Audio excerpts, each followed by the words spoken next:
today we are going to start off with a video.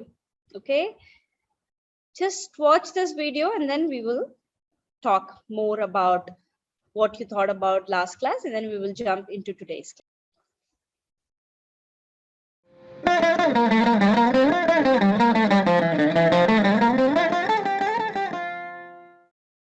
Namaste. While I was playing Party with Shiva, I read some stories about Narayanan. Lord Shiva tests them one way or the other. Why does Lord Shiva test his devotee? Doesn't he already know about their bhakti? He's a Sarvajna. He knows everything. Then why does he test? He knows the bhakti of the Nayanmars and the other devotees. But the world should know the devotion of such great devotees. If the Lord does not test his devotees, people like us will never have the incidents and the stories where their faith was proved. It was proven, where they won Prahlada Bhakti Vijayam. Narasimha Perumal knew the bhakti of Prahlada, and Prahlada knew the karunya of Narasimha. But if he was not thrown away from the cliff, or he was not administered poison, we will not know that even during those dire circumstances, definitely God will help us in some way or the other.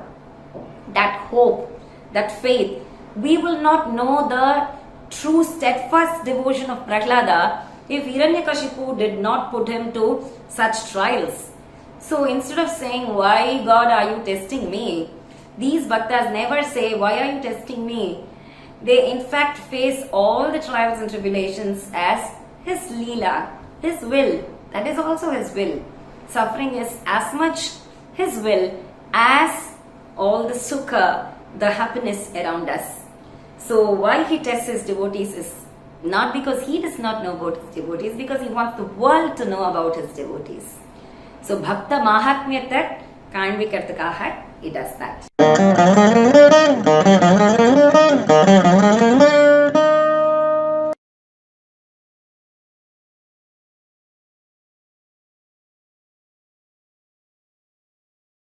Okay, so can everyone see me and hear me clearly? Yes? Perfect. Yes, ma'am. Yes, ma'am. So I'm going to mute all of you now. Okay, just like yesterday. We will go over the stories. When I ask a question, you chat out the answers. And towards the end, I will unmute you and you can ask me questions and we will talk more. Okay? Ma'am? Yes. Ma'am, could you tell what you did yesterday as I was absent? Okay, so the video of yesterday's class will be uploaded on YouTube tonight and a link will be sent to you and you can watch it. Okay. All right, let's get started.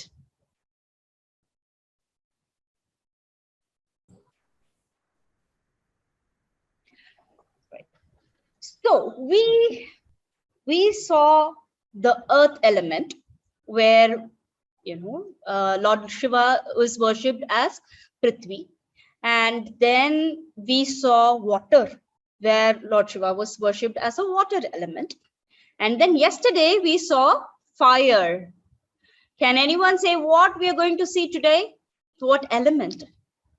Any guesses? That's correct. Air. Yes, we are going to see how Lord Shiva is being worshipped as an air element. Okay. I'm going to start sharing my screen. Okay, so when I say earth, we are able to think and say, oh, okay, earth is soil, right? Earth is mud. We can touch, feel. Same thing with fire. We can understand when we say blazing fire. But air, how? You know, air is everywhere. How can Lord Shiva be worshipped as just air when air is everywhere? No, there is no proper form to it, no? So that's what we are going to see today. But before we go in, as usual, we will understand how we worship air in Bharat. Okay. So the air god in Vedic period is Vayu Bhagavan. Okay, he rides a deer. Why a deer? Think about what I told yesterday. Everything is actually a symbolism, right? How is air? Any guesses on why Vayu Bhagavan rides a deer? Why not any other animal? Why is his Vahana a deer?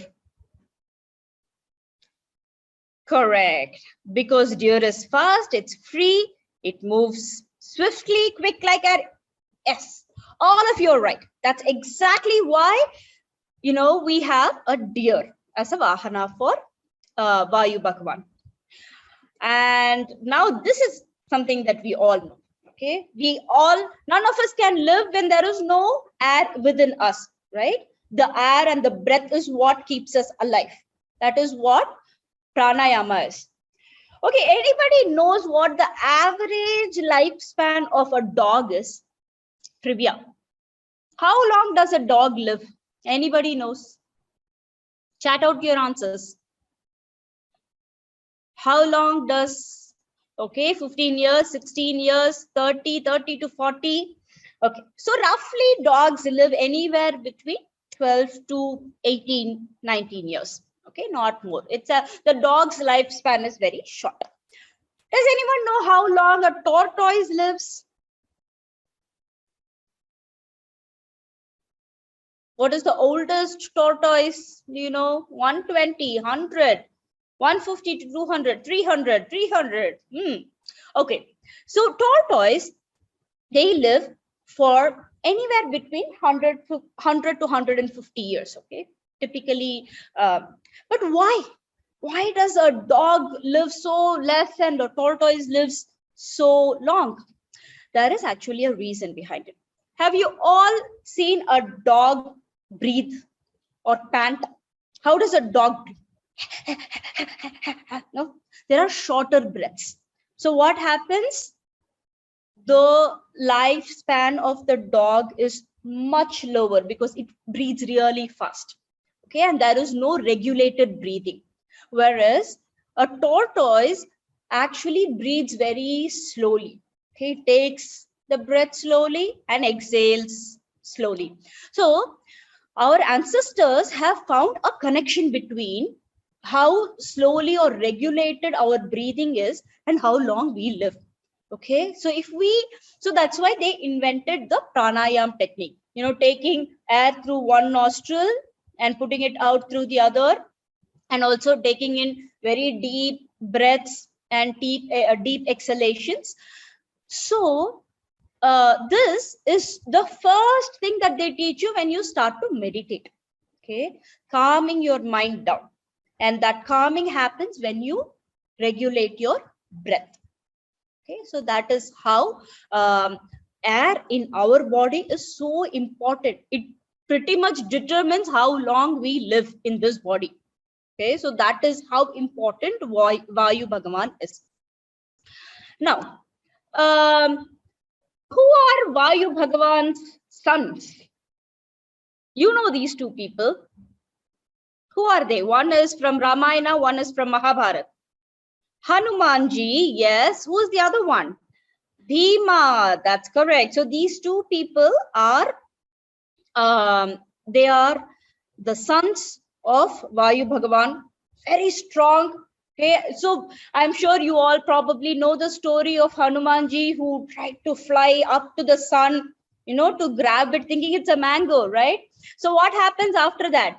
So Indra sends his arrow to divert the child and he falls back on earth. And then Vayu Bhagavan comes rushing and says, what have you done to the child? But they all feel really bad because he is a child after all. He didn't do it wantedly, no? So they all come together to say sorry. And Vayu Bhagavan says, no, I don't want your sorry. Give all your powers to my son. Right? That's what Vayu Bhagavan says. And that's how Hanuman got all his powers. He could grow big, he could go small, he could fly, he could jump up so high, and all of that. Okay, that's how he got. And there's a very interesting incident in Bhima's life also. He was born very, very strong. Obviously, he is Vayu Bhagavan's son, no? So he was born so strong. Apparently, when he was little, his mother Kunti was carrying Bhima in her waist, and he just toppled, and he was rolling down the mountain. He was rolling. But you know what happened? All the rocks in between on the way, they broke, but nothing happened to Bhima. Nothing happened. So Kunti was, from that point, she was very sure, no matter what, nothing will happen to Bhima. Okay, that's what she would tell anyone who asked about, her concern for Bhima. Now coming to instruments that use wind. Okay, have you seen this instrument, the Nadaswaram or even Shenoy in the north? So these are instruments that use, wind as its tool. So you blow wind and then you play, and then the music comes out of it. And we all know Krishna plays the flute, no? Now here is a trick question or a trivia question. How many of you know why Krishna plays the flute? Why not other instruments? He could have played a violin, veena, drums, guitar, anything, no? Why did Krishna play a flute? For the cows? Okay. He played it, but he could have also played, any other instrument for the cows. Soothing sound. Flute sounds sweet, but even veena sounds sweet, no? The flute represents the body. He blows the life into it. That is a very interesting answer. Okay. So maybe he likes it. Maybe he likes it, but I'm sure he likes it. That's why he played it. But that's not the reason. Have you seen the flute, the way the flute is? It is a hollow instrument. Have you seen that? It's just a cylindrical hollow instrument with a few holes here and there, right? That's how we play it. Now, have you ever heard someone who does not know to play the flute? Have you seen someone who does not know but is just trying to test? How does the sound look? It goes like, it's so bad to the ears, no? So there is again a meaning behind it. When you blow the air, the wind into the flute, it just allows the air to go by. That is when the beautiful sound comes through. Okay, imagine the flute one day said, okay, I'm going to block this part of the air. I will block this. Okay, oh, this whole, no, this is not in the right place. I will block this. Imagine what will happen. Will the sound be sweet? No, right? So that is exactly how a flute functions, and that's how we should be. We should think that Lord Krishna, the Lord is letting all the actions happen through me. I am not responsible. Okay, like a flute, I am not responsible. It is all his leela. It's happening through me. That is when, Krishna will take the flute and he will play that. He is responsible. So that is a beautiful meaning behind it. So this is how, we look at air in Bharat. So I want someone to quickly chat out. Okay, you have the answers on the screen. The first day, which temple did we go to?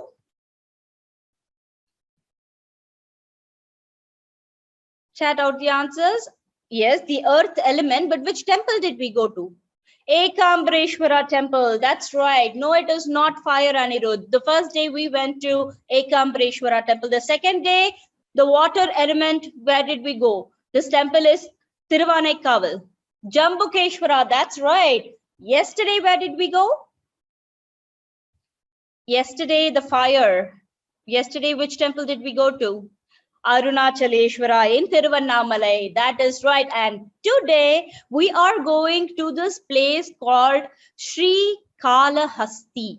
Okay, Kalahasti is a place that is there in Andhra Pradesh. How many of you have been to Andhra Pradesh?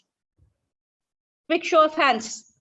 Okay, a lot of people A lot of people have gone there. Good, good, good. Don't raise your hands. You just show on the video. Okay. So this is where we are going to go.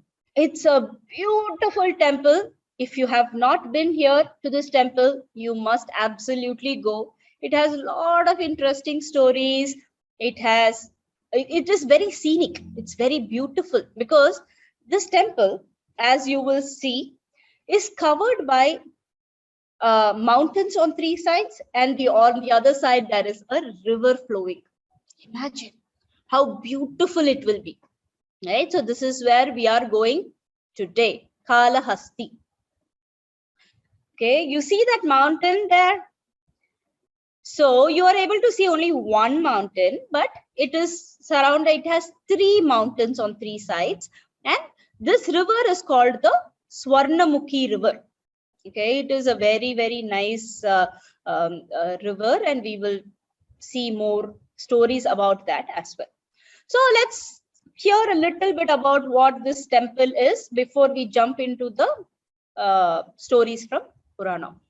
So why is it called Sri Kalahasti? Sri means spider, Kala means snake, Hasti means elephant, and all three of them got moksha here. That's why. You might think, spider, elephant, snake, why do these creatures need moksha? How can they get moksha? They can't even say Om Namah Shivaya, right? They can't even say, no. Can a snake say Om Namah Shivaya? No, right? They can't. So then how? They can't do anything. Like we do Abhishekam, we do Vishoharti, we do a lot of things to God, but how? We will see that story today. Okay, another interesting fact about this temple is, this temple is also called Dakshin Kailash. Dakshin means south. Okay, we all know Kailash is in the north. Then how come Kailash can be here? Right? So there is a very interesting, funny story behind it. There are actually two stories. Okay, the first story is that the Adisesha, Adisesha, the snake.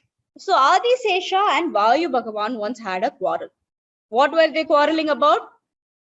They were fighting over who has better devotion towards Lord Shiva. Even that they fight only about devotion. All these noble souls, they say, noble souls, great bhaktas, they always fight only over Lord.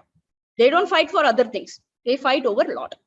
So one day Adisesha and Vayu Bhagavan, they were fighting with each other about who is the best bhakta. So what did they do? They are both fast. No, snake is also fast. Deer is also fast. Air is also fast. They were going around and around Kailash and fighting. Zoom, zoom, zoom, zoom, zoom, zoom. They went. And then what happened suddenly? The Kailash burst. Kailash mountain burst into multiple parts, 8 parts, and one part fell in Kalahasti. It was this part that was called Sri Kalahasti. Okay, that is one story. There's another story where Shiva asked Brahma to carry one part of Kailash, and while flying, he said, wherever you find this mountain to be very heavy, when it starts becoming very heavy, you drop it there. And at that point, you start creation again. So that is also another Puranic story which is behind this temple. So as I said, Swarnamukhi is a river that runs in parallel adjacent to the temple, and there are 3 hills. One is the Durgambika Kandapur hill and Kumaraswamy hill. There is a spelling mistake, so it's Kumaraswamy hill on the east side. We will also learn about Kandapur story today. Okay, so what is the story here? Okay, the linga here, the lingam that is there in Srikalahasti is called Vayu Lingeshwara. Okay, but why is a lingam named after Vayu? Interesting, no? Lingams are usually named after Lord Shiva, no? But here it is named after Vayu Bhagavan. Why? Okay. So once what happened? Long ago, very, very long ago, where so long ago that wind was not like a prominent thing. Okay, that long ago, what happened? Vayu Bhagavan he was one of the devas. He was responsible for air and wind, but he was not a prominent god. He was not worshipped like a prominent god. Like we all also want to do good things and go up the ladder, no? From first standard, we want to go to second to third. And our parents are all, they also work very hard at office. From supervisor, they want to become manager. From manager, they want to grow up. That way, Vayu Bhagavan also thought, no, I have to do something. And he was willing to do the work for it. You know what he did? He stopped. See, imagine air is something that is there. It has to keep moving, no? Only when air moves will we all get that breath. We will all feel cool and nice. Imagine the air just stopped. You will start sweating. You will feel claustrophobic. What will happen, right? So you know what Vayu Bhagavan did? He just, he stayed put. He said, nothing doing. I'm not moving. So he put himself down. He created a lingam out of camphor. You know what camphor is? Karpuram. We put it in Dubaradre and then we show, no? Aarti we show, no? That is camphor. So he made a lingam out of camphor and he did penance. He started meditating and he did tapas, thinking of Lord Shiva. Now, why camphor? Why? What is so special about camphor that he chose camphor to make that linga out of? He could have made it with anything else, no? Chat out your answers. What are your guesses? Why did he choose camphor? Camphor is sublime, a sweet smell.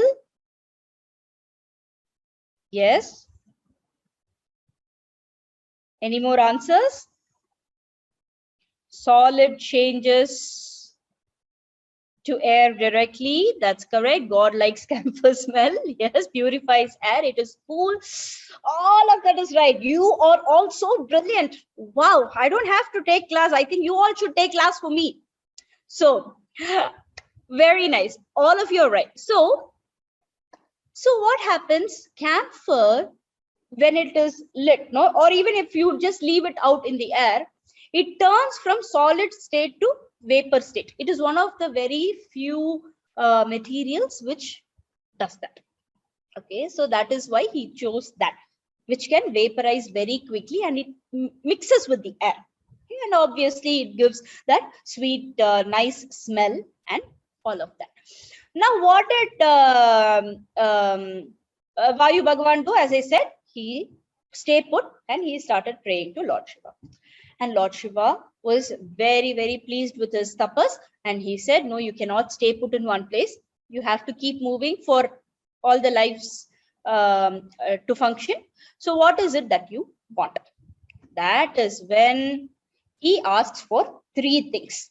Okay. The first thing that Vayu Bhagavan asks for is, I want to be everywhere. Just everywhere. Okay. There will not be a place where I am not there. Okay. So he asked for that first. The second, he said, I want to be an integral part of all the creation. Think about all the things, no? Everything, plants, animals, human beings, everything. We all live with air, no? Even water has, oxygen and hydrogen, right? So he says that. Now, the third thing he said, this Karpura Lingam, the camphor lingam that I have made, I want this to be named after me, which is why this lingam is called Vayu Lingeshwara. Okay. Now, when Vayu Bhagavan asked for it, Lord Shiva said, Tatastu, Tatastu, Tatastu. What does Tatastu mean? So be it. May it happen. That's what it means. So he said, okay. He granted the boon. So that is how this lingam, what you see on the right side, no, this is the lingam in Srikalahasti, what you see outside, you see that golden color kavacham or the shield that you see, that is there. So it has a square base and it has a dome like structure. It's just like a cylindrical structure. The reason is, obviously, if you put the camphor out in the air, as I said, it will evaporate, no? It will turn into a vapor. How will you protect it? So that is why they have this kavacham, okay, or sheet. So this is how the the lingam in Srikalahasti looks. So this is another view of that. Okay, so this is the story behind how this whole temple was formed. Okay, you see how this kavacham is. It's actually very beautiful. You should see it in person. It is very gorgeous, especially when they do that aarati. No, the whole thing shines. It is very, very beautiful.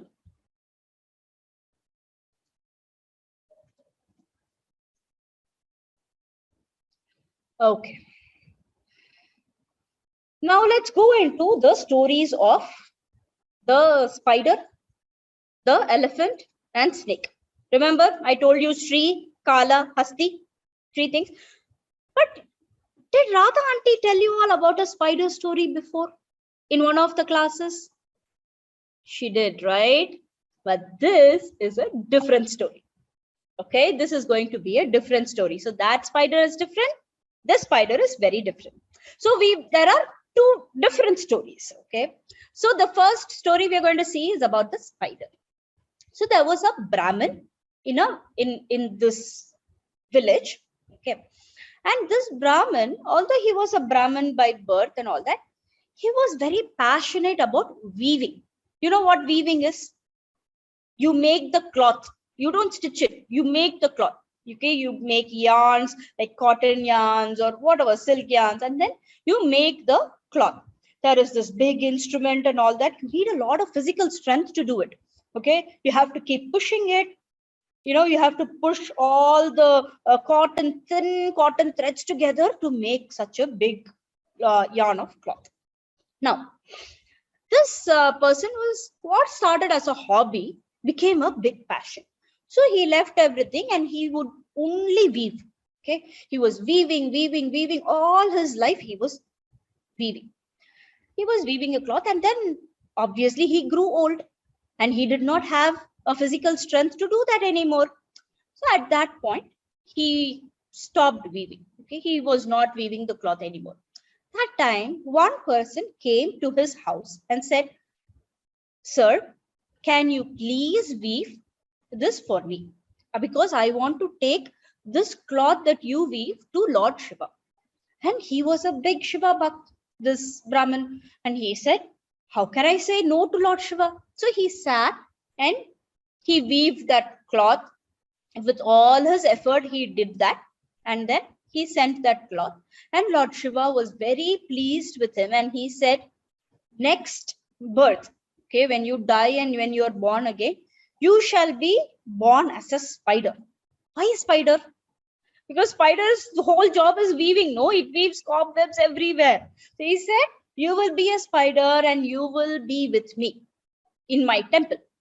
So this spider was born in the next birth.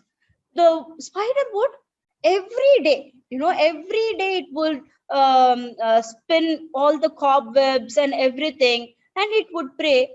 But as we saw in the first video, Lord Shiva likes to test his devotees, correct? So Lord Shiva does not discriminate human, animals, insects. He will test everybody's faith or devotion towards him. Okay. So what did Lord Shiva do?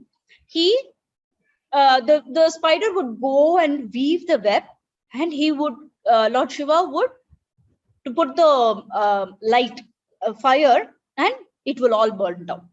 And then the next day again the spider would do this. Again it will get burned down. It kept happening day after day. And at one point the spider said, "Maybe Lord Shiva does not like what I'm weaving for him. Then there is no purpose of me living." So the spider was about to go jump in the fire and commit suicide.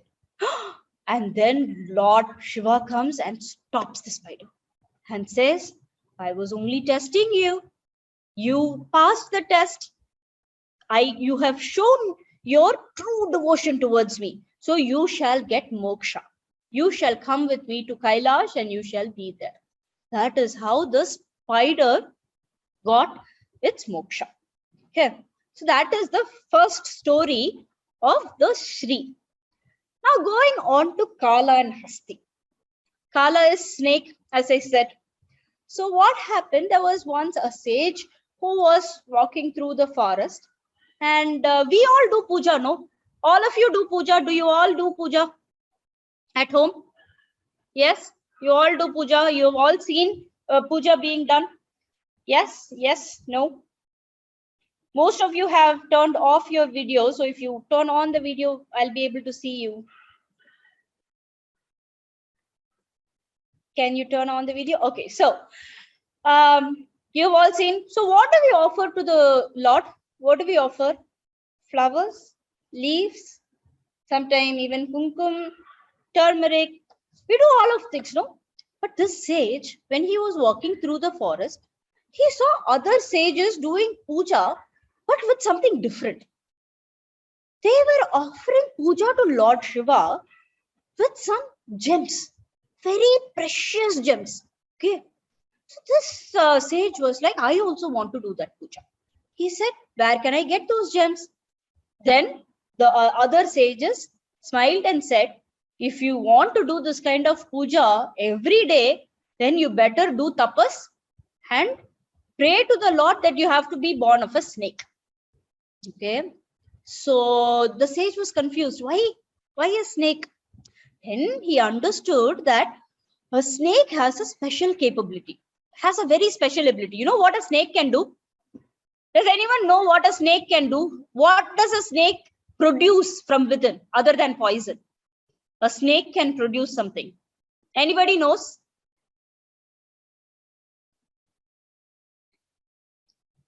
So what does skin is something? Nagamani, gems, correct, money, that is right. So the snake has a very interesting ability to produce gems. It's not like, it captures somewhere. No, it can make from within its head, all those crowns come up. Okay, those are those precious gems, and snakes have that ability. And these other sages were actually performing puja with those precious stones. So this sage went, did tapas, he lost his life, and he was born again as a snake. Okay, and he was born in Sri Kalahasti. The elephant. Okay, so elephant also, there is a very small backstory too. There was a priest who was, who wanted to worship Lord Shiva every day. Okay, he wanted to offer puja, do abhishekam every day, but he had a very untimely death. So the next birth, he was born as an elephant. Now this snake and elephant, they were in Sri Kalahasti. Every morning before the sunrise, at dawn, okay, before the sunrise, this snake will wake up, go, it will take all those gems, and the snake will also borrow all the gems from its friends, other snakes, and it will offer the puja to Lord Shiva, and then it will go off. And then after the sunrise, this big elephant will come. It will go to this Swarnamukhi river, take water from its trunk, and then go do the abhishekam. Okay, this was the routine. But you know what happened? The elephant felt, my Lord is so, small, weak, not weak, but, so small and fragile. How will my Lord tolerate such heavy gems? If I put so much jewelry, imagine, no, I put so much jewelry, it will pain, no? So the elephant thought that, so what he will do with his trunk, he will push away all the gems. He will just put water, do the abhishekam, and he will go. This kept happening every day. The next morning, snake will come. The snake will be angry. Who's doing all this? And then, the snake will again put all the gems. Again, the elephant will come. This kept happening for 7 days. And then finally, they both understood what was happening. Okay. Okay, so the elephant went and said, why are you doing this? Why are you burdening my lord with all these gems? It's so heavy. He will not be able to bear so much weight. Why are you doing this? And then the snake would be like, no, what you are doing, you are washing away all the precious gems I am giving to my lord. So they started fighting. Okay, they started fighting a lot. One point, you know what the snake did? It got into the trunk of the elephant. What will happen if a snake gets into the trunk? The elephant was screaming in pain. Oh, I can't tolerate. But you know what the elephant said? If I am to die, I will take you also along. So it started, moving its trunk so fast, damal, dimal, okay, dam, do, and then both elephant and snake died. But Lord Shiva appeared and he said, I accept the devotion of both of you. Both of you were equally devoted to me, so you come with me to Kailash. So he granted moksha for all the spider, snake, and the elephant. So that is the story behind why we call this spot. This is a Puranic story, okay? We should not take everything at a face value. Oh, how will snake talk? How will elephant reply? That's not how we think about it. Yesterday, I told you, remember, there is always a value, that there is always a lesson that we take from these stories that is related to us. The same way, this also. So what do you think is the essence of this story? Why is this story being told to us? What is the value we learn from this? Anybody? Anybody? Maybe I'll mute you. I will unmute you. You will be able to unmute yourself. Yeah, you can unmute and tell me the answer. What is it that we take away from this story? Mom, could you repeat the spider story? We had an internet issue. No worries. It was a little long. So maybe you can, you can just answer about the snake and the elephant. So what does this story tell us? What do we learn from this? Value of devotion, do your part and be yourself. Different people with different types of bhakti.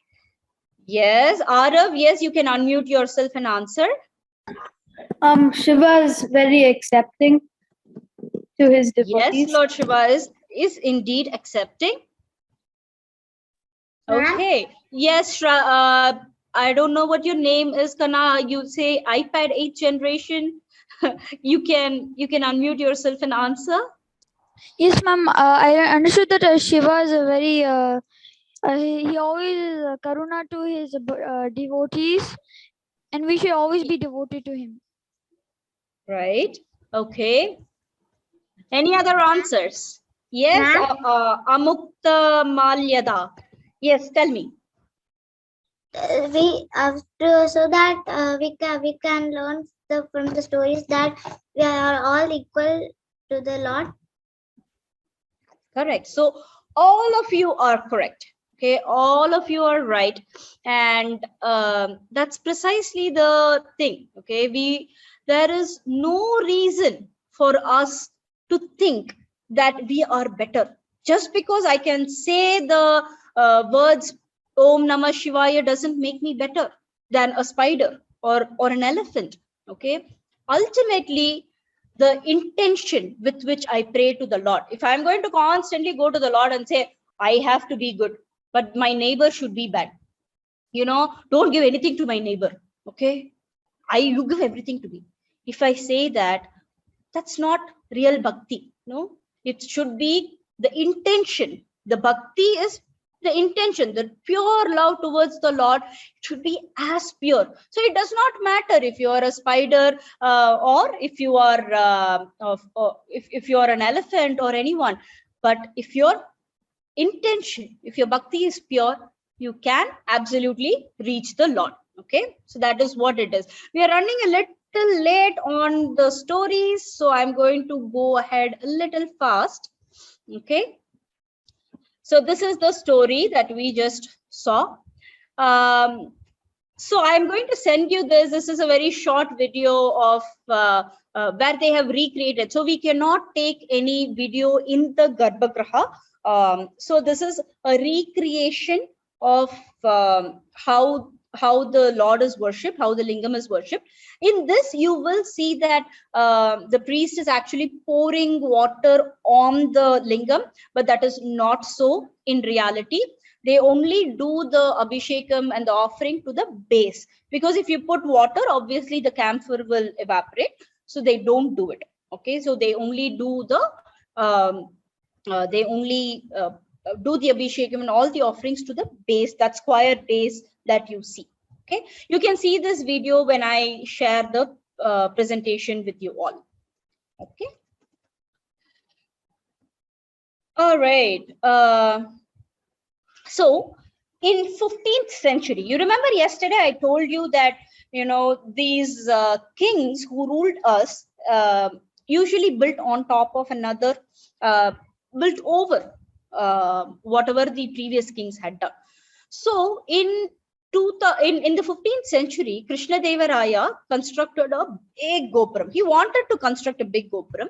He didn't know where to construct, because the temple was there, and then it was surrounded by a hill on three sides, which was basically forest, and there was a river. So if you actually see this is the actual temple, okay, and this big gopuram was constructed by Krishna Deva Raya. It's not actually inside the temple, it's a little farther from the temple. Okay, so that is how this is created. This is one of the unique things of this temple as well. The same way, another interesting thing about this, I told you that this is the element of air. So we have to have something related to air somewhere. Okay, the actual air that we can feel. In this temple, usually when you enter temple, it is all sealed, no? It is all sealed totally. And then you start to feel sweaty and claustrophobic. But in this temple, there are holes placed strategically along the walls, so that in the corridor, right, in the corridor, the wind can move very freely. So no matter how many people are there, you don't feel hot.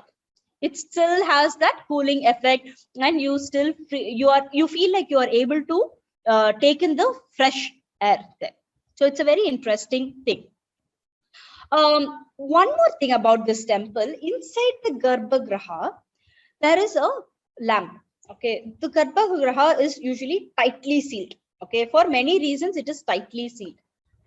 And when it is tightly sealed, when you don't have any air movement, and when you light a lamp, okay, when you light a lamp, what happens to that flame? It stays still, no? But here, there is an element of Vayu that is always present. Despite the whole Garbhagriha being very tightly packed, it is still a miracle that the Vayu is still present and the candle flame flickers. It keeps flickering. So that is another miracle of this temple, which you must notice when you go there. Okay, so that brings us to the next story of the day. How many of you know who this is? Chat out your answers. Chat. Type your answers. Shraddha, yes, you have a doubt, but hold on to it. Towards the end, we will talk about it. Okay, Kannappa Nayanar. So many of you seem to know who this person is. If you want me to go fast on the story, I will go fast, because a lot of people know it.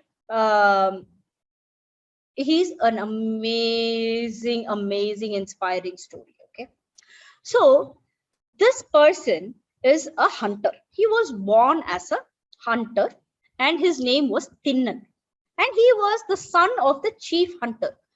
And when he came of age, it was time for him to go into the forest alone and do hunting and come back with whatever he had hunted.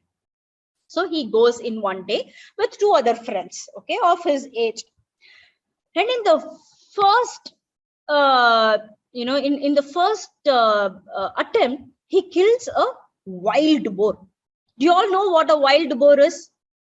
You know, with that big tusks, it is so fast. So when it comes, you know, you would have seen it in Bahubali 2. You know, that Anushka Shetty goes and she does that. No, she hunts the wild boars. The same wild boar. He hunts one, and his friends come back with smaller animals and all that. And they are like very, happy that they hunted such a big wild boar. And they, from morning, they are very, very hungry and thirsty. They're very tired. So the friends say, okay, come, let's go. And then when they start walking back, this Tinnan, he notices some kind of a light. Okay. Some kind of an inner calling. You know, it's a feeling. Sometimes we feel, no, something tells me, I just want to go there. You know, we feel like that. So Tinnan feels that way. And he looks around, he sees that mountain. Okay, which is the mountain near Srikalahasti. He sees that mountain and he says, something tells me that I have to go on top of the mountain.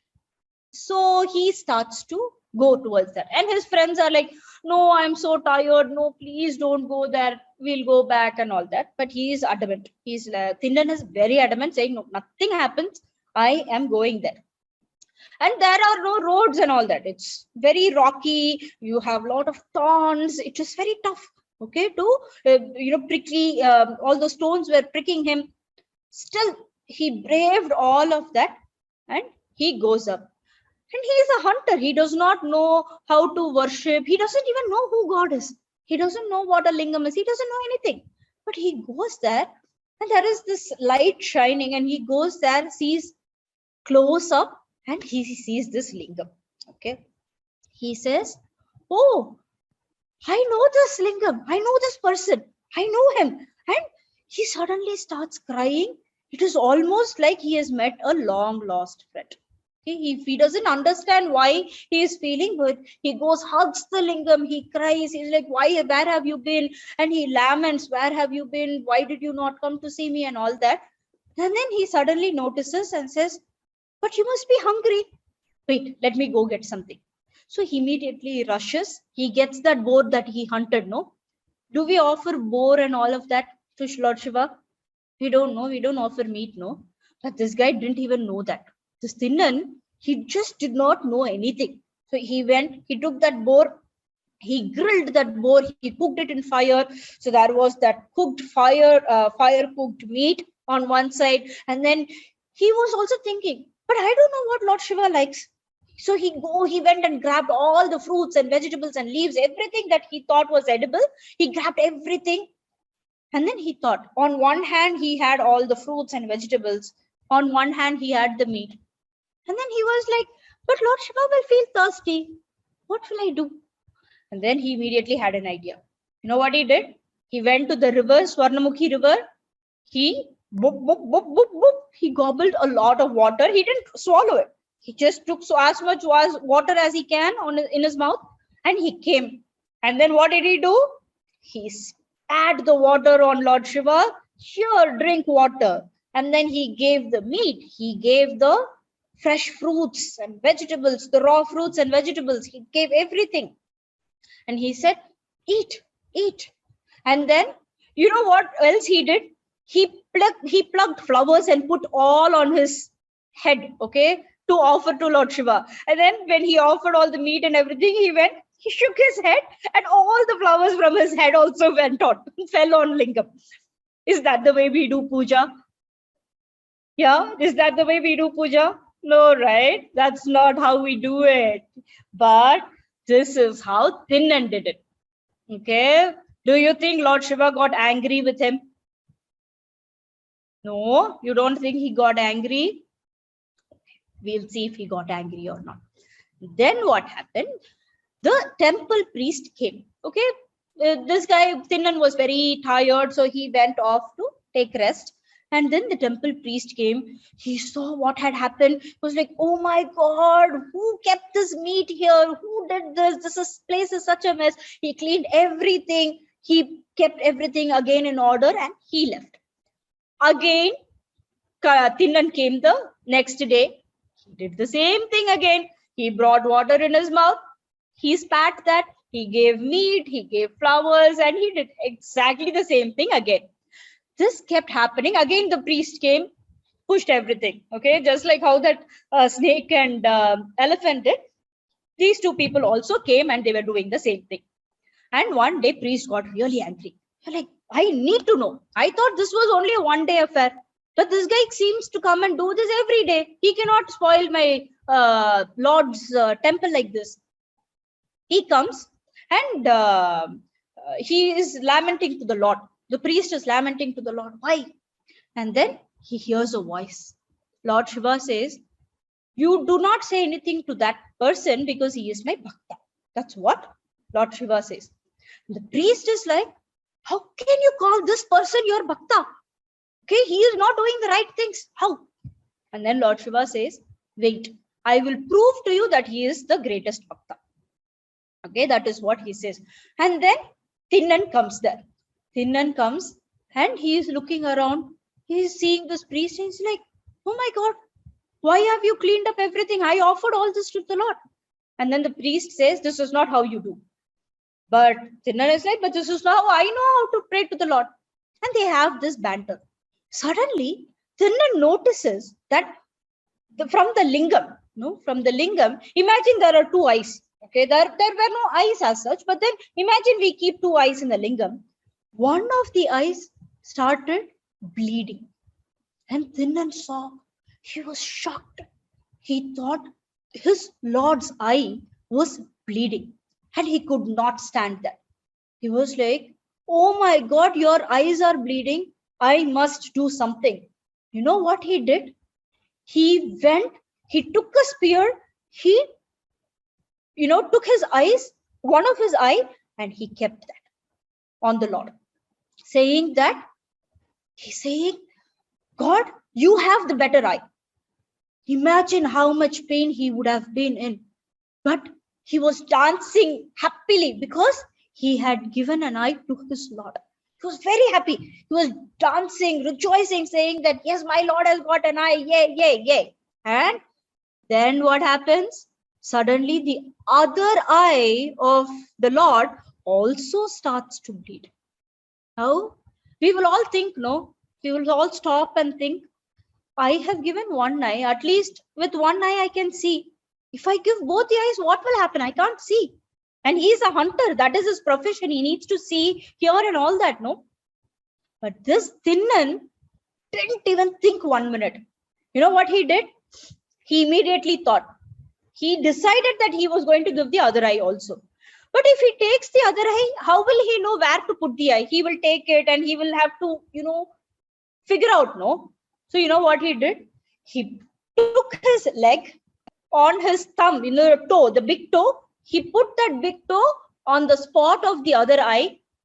He put his leg over the Lord. Imagine. That's such a blasphemy, no? We never do that. Out of respect, we never do that. But this hunter, he did that. He put his foot on the Lord to mark where the eye has to go. And he was about to take off his other eye. That time, Lord Shiva comes and says, stop. He says, Kannappa, stop. And he says, I was just testing your devotion. And he says, you will come with me. You attain moksha. That is how this person got his moksha. Imagine the level to which this person went. And you know what is interesting about all these Nayanmars? Okay, trivia question. How many Nayanmars are there? How many Nayanmars? 63. Yes, that is right. So there are 63 Nayanmars. But what is very interesting is all these 63 are from different walks of life. One is a small boy, one is a hunter, one is a fisherman, one is a wealthy merchant, one is an old man, one is a woman who wants to become old. Okay, so no matter who you are, what your background is, ultimately, if you showcase the devotion with your pure heart, right, that is enough to please the Lord. That is enough to be close to the Lord. That pure intention, that pure devotion is important. Because as people, we might judge. We will judge saying that, oh, look at this guy, he spat on Lord Shiva's lingam. This guy, he went and he just shook his head, and all the flowers from his head, it fell on him. He offered meat. He put his leg on the lingam. No way. This is all blasphemy. You know what blasphemy is? It's something so bad. It is so bad. So we will all say that, no. We will all be judgmental and say, no, you're doing something really wrong. God is going to punish you. It's not that. Because he did not do out of evil intention. He did not do all of that to disobey, or he did not do it to insult the God. He did it out of love and affection. He knew his way of showing love was like that. Okay, so God granted him moksha, and he became one of the most devoted devotees and of Lord Shiva. Okay, so that is the story of Kannappa Nayanar.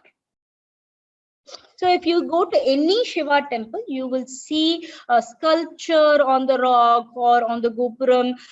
Somewhere you will see the portrayal of him, his leg on the Shivalingam, and him trying to take his eye and give it to the Lord. Let me take a time check. Okay, we are really late. I'm going to run really fast. The Devi here, Lord Shiva's consort here is Jnana Prasunambika.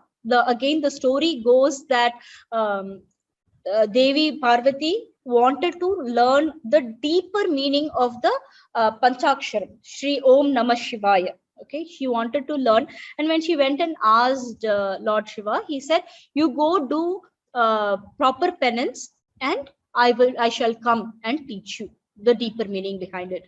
So she chooses Sri Kalahasti to do this penance, because she obviously knew that Lord Brahma also started the creation, and he also did penance here, tapas here. So she does. So that is why this goddess is known for the knowledge. So if you want to get really good marks, you want to accumulate meaningful knowledge and all of that, you pray to this Jnana Prasunambika Devi. She is the goddess of knowledge. Adi Shankaracharya ji, the old saint, he has composed a very, very beautiful shloka called Shivananda Lahari in this temple, and he also installed the Sri Chakra. Those tantric designs that we draw, he installed that Sri Chakra in this temple.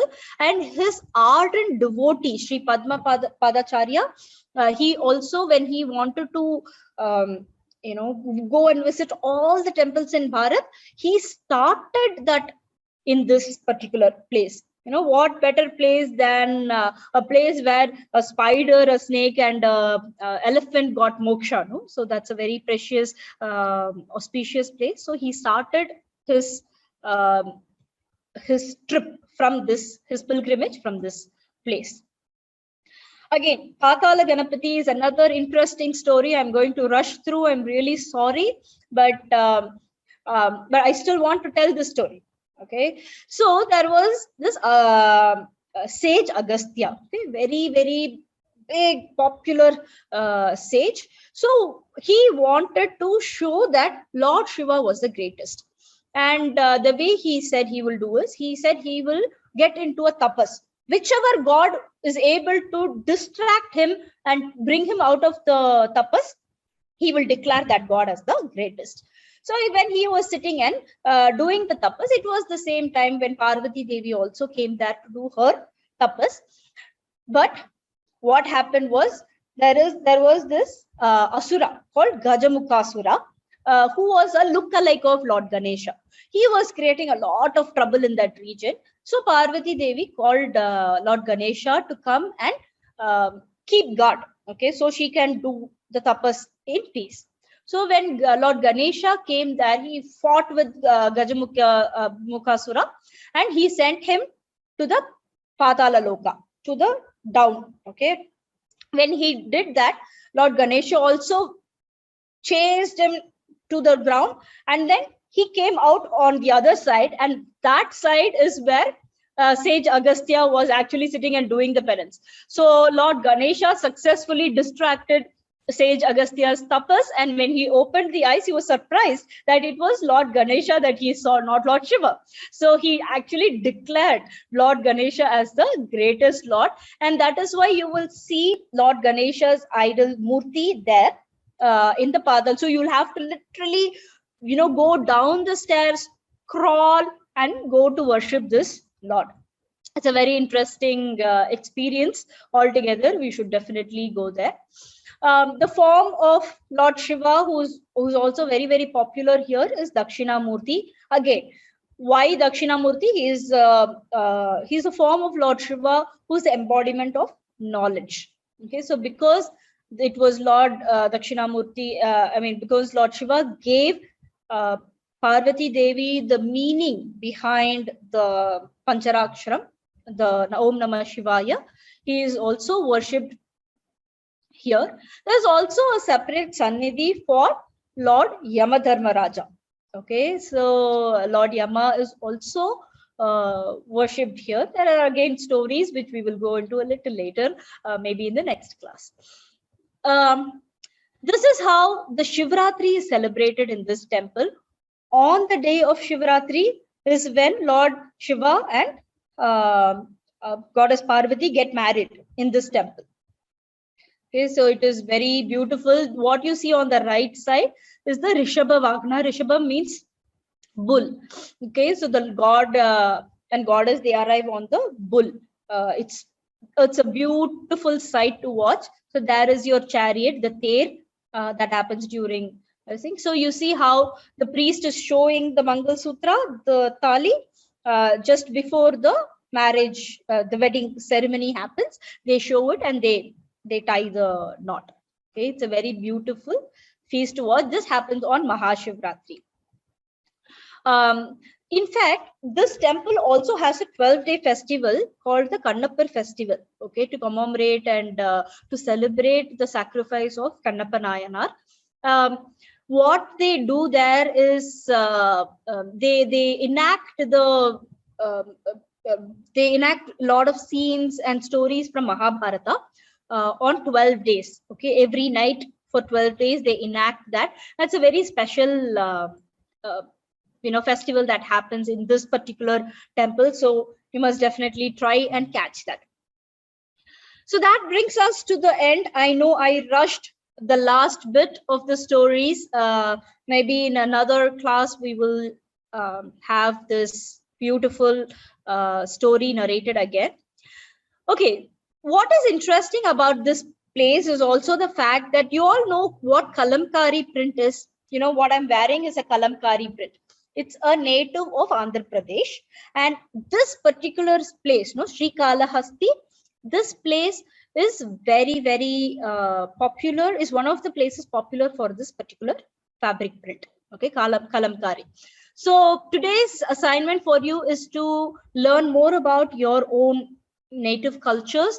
So go back to your native place or the place that you are living in and find what art form is popular there, what fabric is popularly weaved, and what are the interesting things about the native language that is spoken there.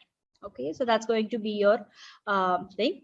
I'm going to stop sharing and I will unmute you all. Go ahead and unmute yourself and ask questions if you have any. And yes, yes, Charu. I'm not able to get forms to submit the assignments. You are not able to? Okay, I will take a look at what the problem is. I'll get that resolved. And what was yesterday's? Yes, Charu? Yesterday's assignment. Yesterday's assignment also will be sent in an email to you. Yes, ma'am. I couldn't submit the last assignment because I didn't. Sure, Kana, no problem. You can submit it all together. No problem. Yes, ma'am. I'll submit it next week all together. Sure, Kana, no problem. No problem. Yes, Ram Charan, you have a question. I joined very late.